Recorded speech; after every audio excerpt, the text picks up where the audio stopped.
like I was saying about prayer, sometimes our impression of prayer is that we can call on God, but nothing's going to happen because we call on God.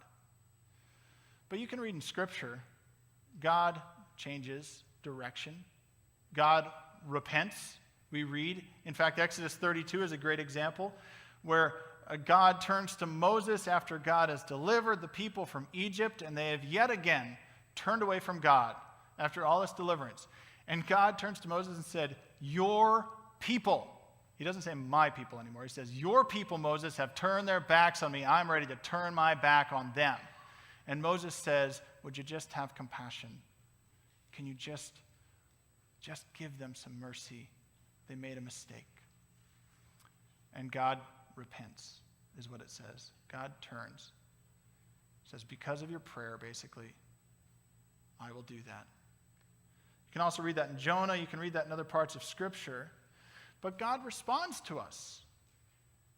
But we have to have an expectant attitude that God is going to respond, that God is going to speak with us and develop a relationship with us through prayer. Quite often we hear the line that answers to us yes, no, and not now.